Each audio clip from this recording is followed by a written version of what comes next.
आज हम लोग बात करेंगे माइकोराजा के बारे में, जिसमें हम लोग बात करेंगे कि माइकोराजा को घर में कैसे मल्टीप्लाई कर सकते हैं, क्योंकि इससे संबंधित बहुत ज़्यादा सवाल आ रहा है कि क्या हम माइकोराजा को घर में मल्टीप्लाई कर सकते हैं या फिर नहीं कर सकते।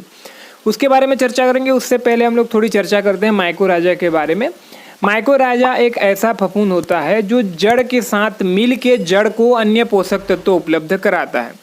सिंपल भाषा में अगर कहूँ तो माइकोराजा जो है जड़ जितना दूर फैलता है, उसके बाद माइकोराजा जड़ के साथ कॉम्बिनेशन होकर और ज़्यादा दूर तक फैल के कवर करते हैं।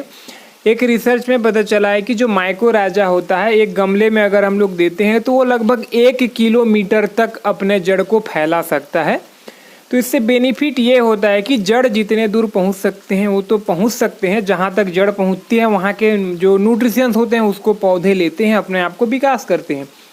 लेकिन जब माइकोराजा डल जाता है, माइकोराजा जब जड़ के साथ जुड़ के और फैलता है तो पौधे को ज़्यादा मात्रा में जो है अन्य पोषक तत्व उपलब्ध होते हैं। साथ ही साथ ये फास्फोरस को स्पेशली घोल के लेने की इसमें कैपेसिटी होती है। तो फिर सिंपल भाषा में अगर हम लोग बोलें तो माइकोराजा ये है कि जैसे हम लोग कोई चीज़ को पकड़ने के लिए हाथ की लंबाई को बढ़ाते हैं लेकिन उसको नहीं पकड़ पाते रहते हैं, तो कोई और एक बंदा हमारे हाथ को पकड़ के थोड़ा वो भी आगे बढ़ जाता है तो हम चीज़ को आसानी से पकड़ लेते हैं।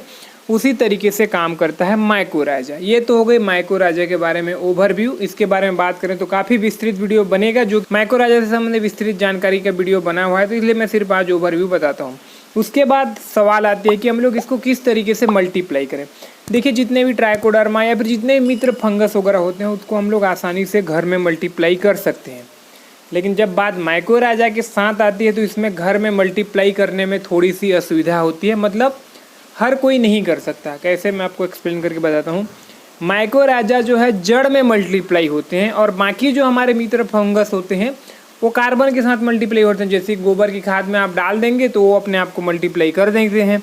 लेकिन माइकोराजा को मल्टीप्लाई होने के लिए जड़ चाहिए। तो इसको प्रायोगिक तौर पर कैसे मल्टीप्लाई करते हैं उसके बारे में आज आपको बताता हूँ। इसको क्या करते हैं कि जो मिट्टी रहती है, सोलराइज मिट्टी जिसमें कोई भी बैक्टीरिया नहीं रहता, उसको गमले में भर दिया जाता है। उसमें ना थोड़ी सी माइकोराजा दे के उसमें बीज लगा दिया जाता है। फिर 2-3 महीने बाद जो है वो जड़ के साथ फैल के वो मल्टीप्लाई हो जाता है।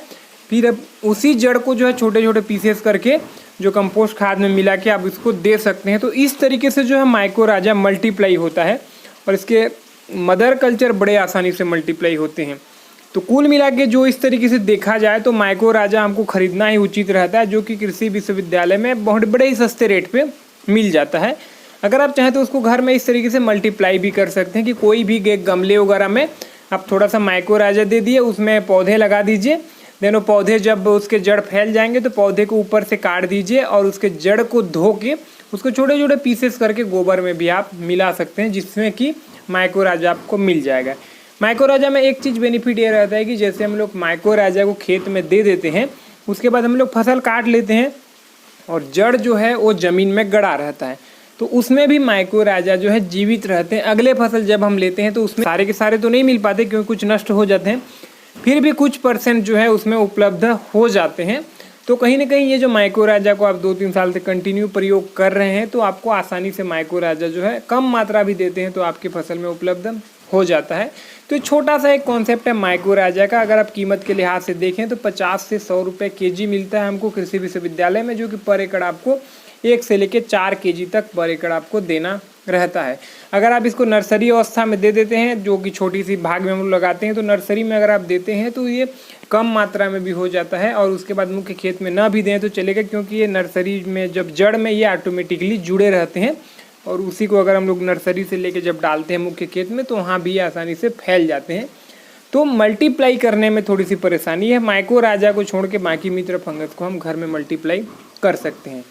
तो फिलहाल आज की वीडियो में बस इतना ही। कुछ भी आपके सवाल या सुझाव दें तो प्लीज़ आप नीचे में कमेंट जरूर करिए। वीडियो अच्छा लगा तो हर बार की तरह लाइक करके शेयर जरूर करिएगा। अगर अपने तो चैनल को भी सब्सक्राइब जरूर करें। तो फिलहाल आज की वीडियो में बस इतना ही। वीडियो को देखने के लिए आपका बहुत बहुत धन्यवाद।